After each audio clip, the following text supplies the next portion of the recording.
Hello and welcome back everybody to the second technical development workshop of this lovely spring semester. As always, I'm your host and director of IT, Tanner Valentine, and I thank you all for coming on. Today's topic is pivot tables for beginners, because somehow the Fox School of Business has pretty sparse resources when it comes to teaching students Microsoft Excel. No offense, I'd love to hear, please don't come after me, Fox gods. Now without further ado, let's just get started. So here's how this workshop is going to proceed. We'll start with my favorite thing to do in these workshops, explain the basics and why it should be important to you. I want you all to understand why we're learning something before we do it, so you can hopefully get more out of it. From there, the workshop will go similarly to the last one. We'll start with a brief lecture that I think is pretty digestible, and then we'll get some hands-on work at the exercise files I supplied you all with. This will be similar to the Thunkable deliverable in that I hope to see some creativity from you guys in the submissions rather than just following my cookie cutter process, but there's no shame in doing that either. Since I mentioned that, make sure if you haven't already to get the Excel files from the AIS website on the workshop page under member resources, same place as all the other ones. We're only working with Excel, so I don't think anyone should have to install anything. But if anybody has any issues, obviously, just let me know. Now, enough talking. Let's jump in and do some more talking. All right, before we get started, I want to make a few announcements for some upcoming events. First off, SCLC sign-up date ends in 5 days. I really recommend you guys check it out. Be a great experience and also something to put on your resume. Preliminary submissions are due the 1st, I believe, of April. So keep that in your calendars. Next, you have the AIS Murder Mystery Night coming up on the 31st, which is going to be tons of fun. The events team and everyone else put a lot of work, and so I implore y'all to show up. Next April, we have the legendary, unforgettable annual IT Awards. Technically, I've never been to one, but there's going to be food, drinks, games, and an ocean of friendly faces included. So I better see y'all there. You also get 25 pro points for signing up and attending anyhow, so you're basically getting paid to party. And last but most certainly not least, you guys better be looking out for the TD workshop next month, because there will be a special VIP collaborator from AIS helping out. Is the incoming IT director for next year. You guys are obligated to come. Not really, if you already did the 2 out of 3, but I will scowl at you and pump fake you in the hallways if I see you. All right, let's get going. So we're gonna first just start off with why it matters. One of the biggest reasons why we should all know how to navigate Excel and make these tables is because it's one of the best ways to communicate your data to others. If you have done tons of work and have a stellar data collection method, but can't communicate the results clearly to anyone, you might as well have nothing. This goes for clients and colleagues. Clients usually don't have the technical know-how to understand intricate data sets, and if they think you just haven't done the work, they will not be happy. On the other hand, it is imperative that you keep your boss and coworkers in the loop with what you're doing. If everyone's on the same page, then you can all make and execute decisions faster and easier. Not to mention that future projects might be aided with the help of a cleverly built table with interactive tools. The bottom line is communication, and that's the key, baby. The other huge factor is that Excel is used by the vast majority of businesses worldwide. While it isn't being used as much for accounting purposes as it used to be, Excel is still used to hold data on a massive level, and that won't change for many years.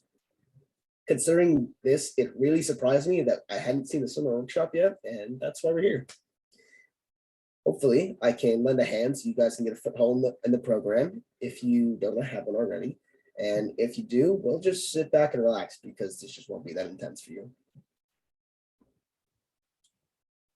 All right, now after that preamble, let's get into the lecture. When making a pivot table, the first thing you would do is simply prepare your data. Pivot tables don't do well with janky, messed up data, so we'll have to do some preliminary cleanup. First, you make sure you have descriptive labels at the top of all of your columns. These column names is what will name our fields when we start creating the actual pivot table. That'll help with general readability and just make the entire process easier for us. Next, get rid of all the gaps in your data like blank columns. This also includes rows that have empty cells or data that just doesn't quite fit where it's supposed to. Maybe it's completely irrelevant or just misspelled beyond belief. Just get rid of it. The key is uniformity with these. You're going to just, cut down your data set to what is, actual good data. After that, we'll put the data into a basic Excel table. This is not a pivot table, but it will help us create one a whole lot easier. This will also allow for some basic filtering capabilities, so it's still a good tool to know. Before we go further, I want to make a quick note on fields. Normally, we call the up and down parts of tables columns, but with pivot tables, you're going to get used to calling them fields. This will help you understand the following steps a lot more. All the parts of pivot tables are based on fields, including value, row, column, and filter fields. It's just common practice. So if you get confused why I switched up my language, this is why. Now to start the process of the pivot table, select any piece of data in the table you made, the basic one, previously, and then just go to the Insert tab at the top of your screen. You should be able to see a Convert to Pivot Table option, and you can just click that, and it should open a menu on the right side of the window. From there, you can just start building it right inside the menu. The first thing you should do with any pivot table is decide what you want to be your value field. This is going to be the data that you want to work with the most, usually the quintessential information you need to communicate. This could be spending habits, sales for a company, levels of production, anything like that. It's almost always going to be number-based data, but that just isn't always the case, so don't be strict on that. After you've decided which piece of data is going to be your value field, simply drag in from the fields menu down into the value box inside the pivot table menu. From there, it should autofill your table with something basic, likely just one row including the total sum of that value field. This is just the beginning, but it's a very crucial first step. Side note, if your value field in the pivot table has the wrong format for the numbers, simply go down to the value box and right click to get the value field settings, where you can change the formatting of the cell. After deciding our value field, we have to split up that value in some way so the data is actually meaningful. The primary way to do this is with row fields. Row fields are the primary way you can add conditions and groupings to your pivot table. Maybe it could be sales by month or employee turnover per quarter, you name it. Just like the value field, you can create row fields by dragging one of your unused fields into the row area in the pivot table menu. This will dynamically sort your data by that row field, building your pivot table so it's a little more useful. If you ever get confused on mixing up row and value fields, it's important to remember the left-right rule, or left for you, right for me. Wait, no, left, right. Yeah, well, you get it. The value field will always be on the right side of the table and the right side of the pivot table menu, while the row fields are always on the left and just saying left inside the menu. One last note, you can add multiple row fields, but the order you add them is very important. The first one is the primary row field, and the ones after are secondary. This means the table will group the data already split up into the primary field to smaller sections determined by that secondary field. This sounds a little confusing when I say it, but I'll show you guys more clearly when we get to work ourselves.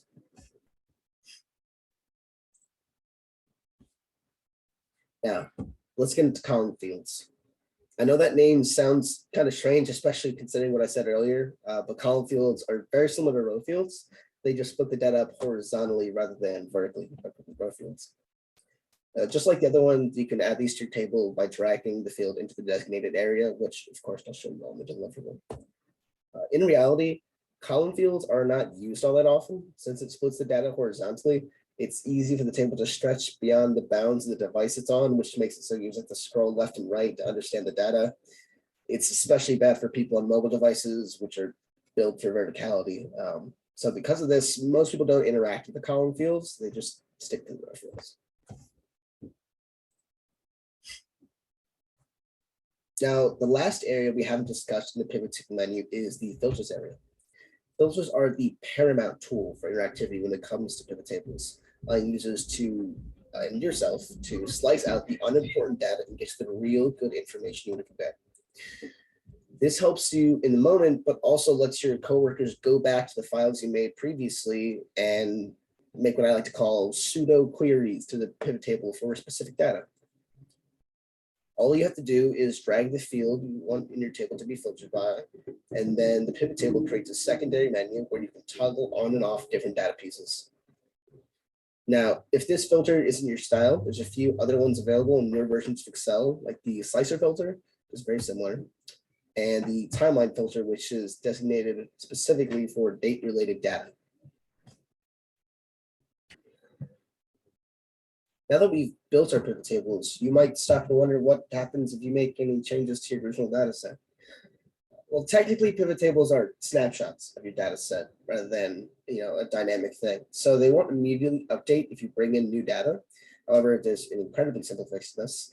All you have to do is right-click on your pivot table and click refresh. Boom, just like that, it's done.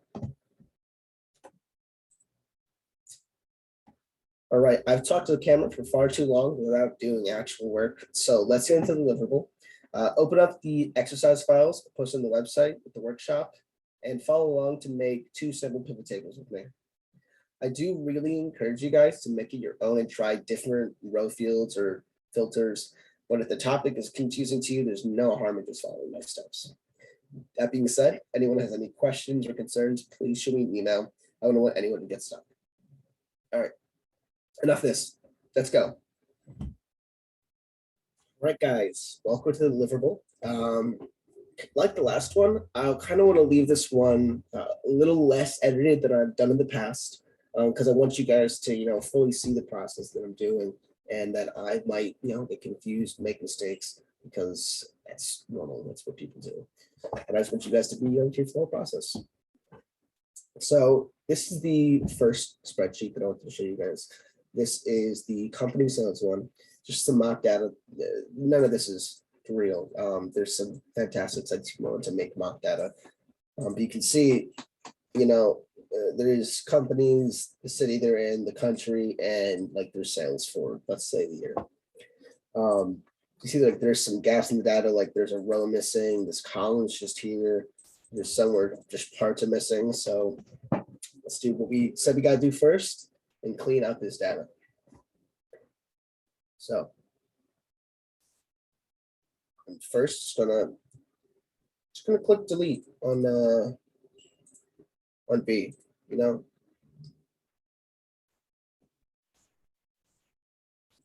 Oh, all right, that didn't work as easily as expected. It's fine. Scroll down, grab all this, move her over.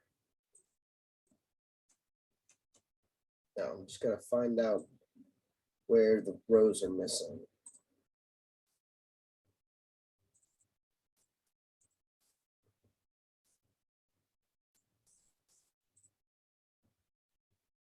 Oh, suspicious.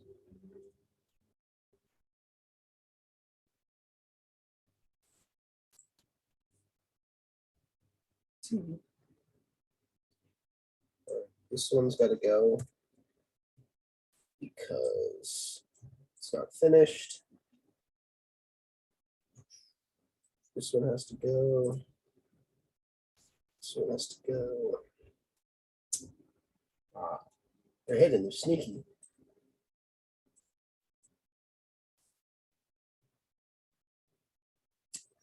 Another one right here.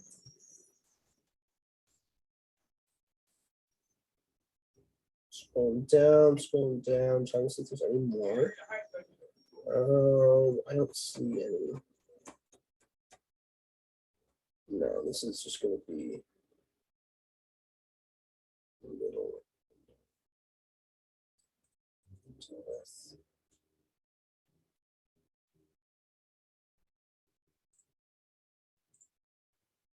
Nice.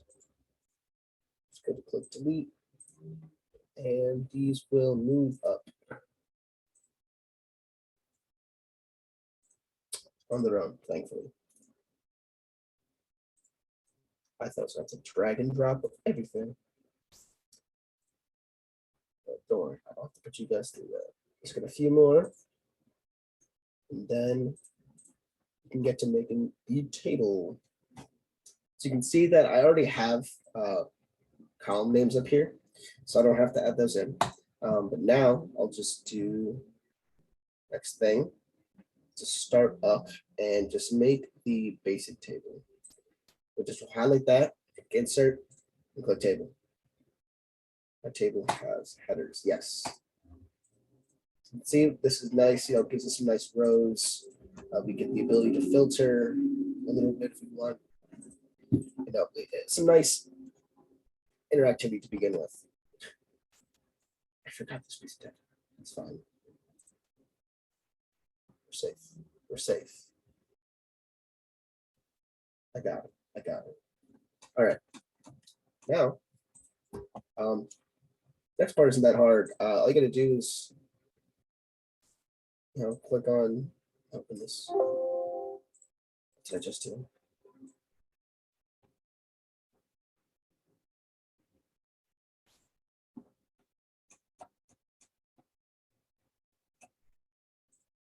I'm just gonna do that. In this table, you can see you can pick a range of cells if you want. I didn't have to highlight everything. I should have just clicked the pivot table button and then click the table. Now you can see you either put in a new existing worksheet. I'm just going to put an existing one so I can have it off to the right so I can just look at this and not have to switch between things. And for location, you put this little arrow there. You can click the cell of the top left of where it's going to go. So I just want it to be right here on the side so I can just look at it easily. Click this again. And okay. You can see nothing's actually here right now. It's just created this box and this menu on this side. You can see we have the area with an unused fields, and there's the values, rows, filters, and columns. It's pretty self-explanatory, but let's first start with our value field. Now, I think it's pretty clear in this one. The data that we're going to work with the most is sales, because that's what we want to, that's what we're interested in. That's what we want to convey to people. So I'm going to bring sales down into the values field. You can see it just says sum of sales. Really not that helpful for us. Also, you can see it's just a regular number. So if you go down here, you can see, click on that little arrow, value field settings, and then number format, click currency. Okay, and wowee, we got it. Just like a number with a real dollar sign. Look at us go. Now, here's my plan. My goal is to at least get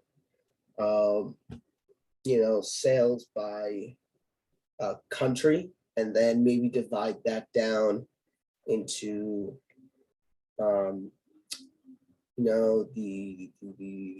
the companies or the cities themselves. But I want to get the total sales in each country first. I think narrow it down that way. So I'm going to get a country, track it down into rows. You can see it automatically did this for us. We got all these countries here, and this is now the sum of the sales that's happened exclusively in those places. Still get a grand total at the bottom, very helpful. All this is done for us. And you know what? Next. I'm gonna go by city. I can see when I drag another one down here to the rows. There's this little green bar that's appearing. If I put it above, that's going to make this city the primary one.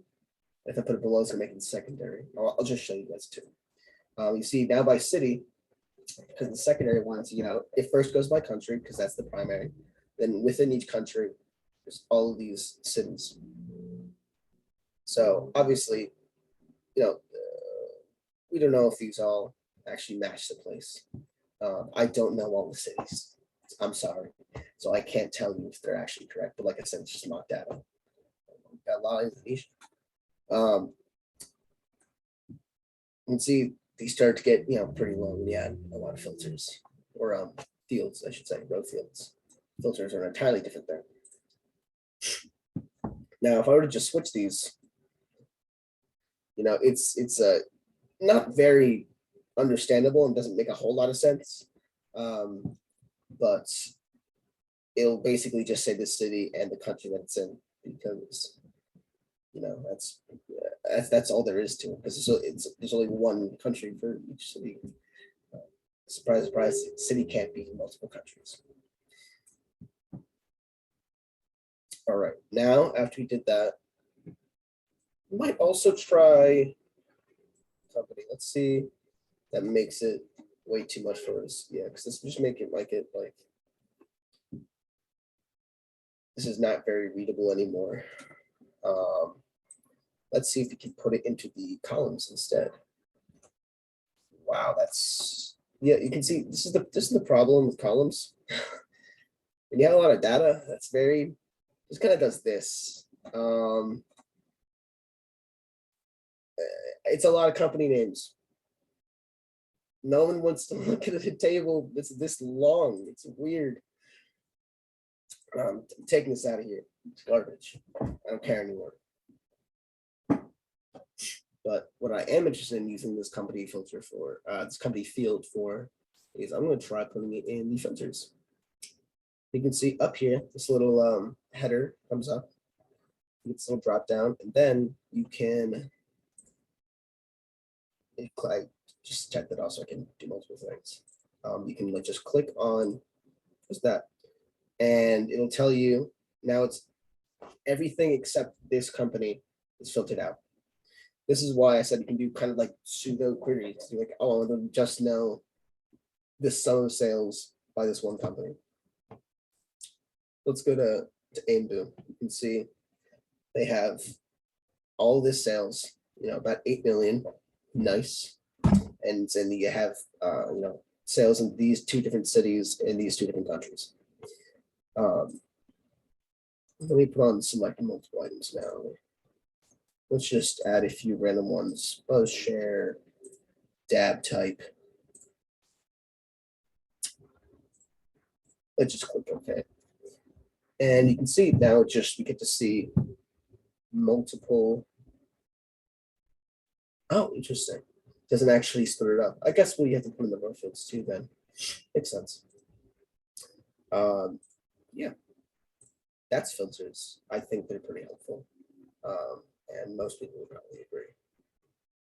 So this is the end product of what I wanted this first spreadsheet to look like, this first pivot table.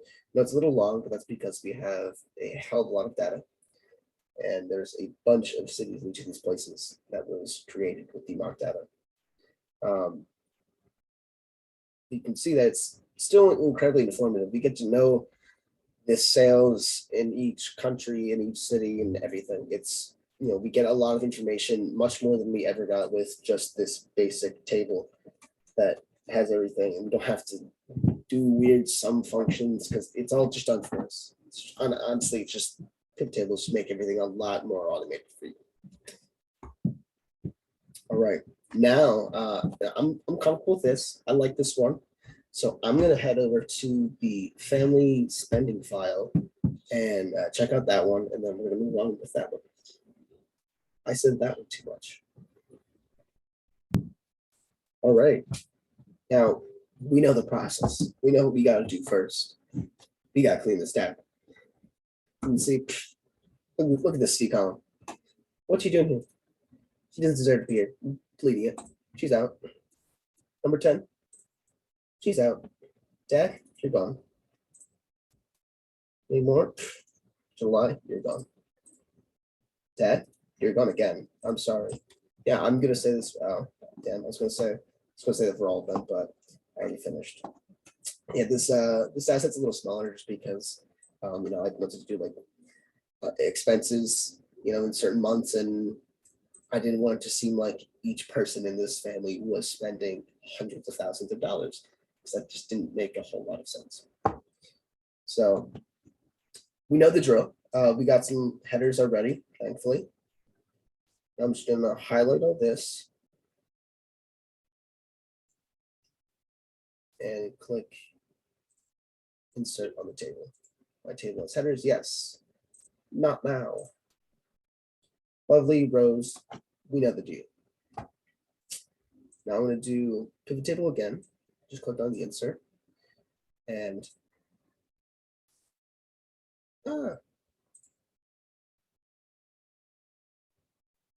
what's the name of this table? All right, I'm just going to do this so I can not have to think too hard. Don't worry about it. Table 1, surprise, surprise. Now, let me just put this location right here. And you click OK. Now, once again, first thing we got to do after we make the table is decide our value field. This one I think is pretty easy to get. I'm doing purchases, the value field, because that's the data I want to analyze. I want to know how much each person in this family are spending. With this here, you can see I spend like $13,000. Once again, the number is formatted incorrectly. So we're going to go down here, click value field settings, number format, currency. Okay. All clean, tidy first down. Now I want to see who's spending the most money in this family. So I'm going to put family members down the row and see Mom. Cool with the retail therapy. I'm sorry, just you don't have to laugh. You can see we get to see all of their sums of purchases. We can still filter this if we want, just basically, but without having filter field data. But this is information. This is knowledge. We get this. I'm just rambling. All right. Now month. I'm gonna first just try into the rows. So you can see how this looks. You can see how much each person spent in each month. Just have more purchases or whatever. I'm just rambling. But I want to try this one columns because I don't think it'll be nearly as egregious as the last one. That's still not great, but this lends itself better to this data set because we don't have a million company names. We have 12 months, and this lets us see kind of like how people's spending changed throughout the year, if it was happening at certain times or than other ones, and it's just very, very helpful for us to see it this way. Now I'm going to click on this again, and I'm going to keep it in the columns tab. What I will do though is, let's see, filters. So we click January. Ooh, so these are all the purchases that were made in January. That's if we have month in the filters field, filters area as a filter field. But you can see this is very helpful. We get to see like just all the expenses in individual months. It could be very helpful for some type of team where if you want to track something, or maybe just your own budgeting capabilities. But as much as I like this and I think it's helpful, I think this is kind of weird to have the month filter used in this way. So I'm just going to leave that like that for now. And I'm going to see if I can add in the timeline filter. You can see there's the slicer and the timeline. I'm going to put timeline. Oh, all right. This is why I'm doing this last edited in this part. So I want you guys to see that I make boo-boos. I make big boo-boos. Um, I have it sort by month because it's not a specific date time. Um, it's not going to be able to. I'm not going to use the timeline filter like I had planned to. So I'm just, while I'm here, I'm also just going to check out the slicer one. And I'm just going to click find month because that's what I'm interested in. What's nice is you get this little visual representation, very interactive. I really like this feature. Let me just make it big enough so you can see all the months. And I want to see January. No, I want to see February now. I want to see who's spending it each month. I like the slicer because it has almost the same use case in capabilities as the normal filter field, but just having these function as buttons gives you a lot more interactivity as a user, or like any where you're just trying to go back in time and see what's going on. Now, I'm just going to click clear on that. No, this one, not all pivot tables need to be huge. None of them need to be as nearly as in-depth as the one I just made. You can see some of them are better just like this because it's just family spending. It's just, what they're doing at the month. So that's why I like pivot tables, because you can really, change it up. And that's why I recommend that you guys get creative with these, turn in something that you think is just cool, something that you think is useful. But I'm going to stick with this just because this is what's most important to me, and we can sort in an interactive way. That's the end of the second worksheet, or spreadsheet, I should say, and also marks the end of this workshop. I'll ask that you guys submit these to Excel files with your or like through the Google form that I always have you guys fill out your attendance on. Really appreciate you all coming out. I like this topic a lot. I think it's helpful. I really enjoyed learning because I think I should have already known it as a Fox major. But I hope you got something out of it. If you guys are having any trouble, don't hesitate to send me a message, send me an email, something like that. Stop me in the hall, grab me by the arms and shake me rapidly or something. I don't know. Whatever you want to do. I'll listen. But yeah, thank you so much, and better see you guys at the IT awards and at the next workshop. I can't have that one flop with a special collaborator. You can't do me like that. All right. All right. You take care, everyone. Hope you learned something. I'm going to stop rambling. Toodles.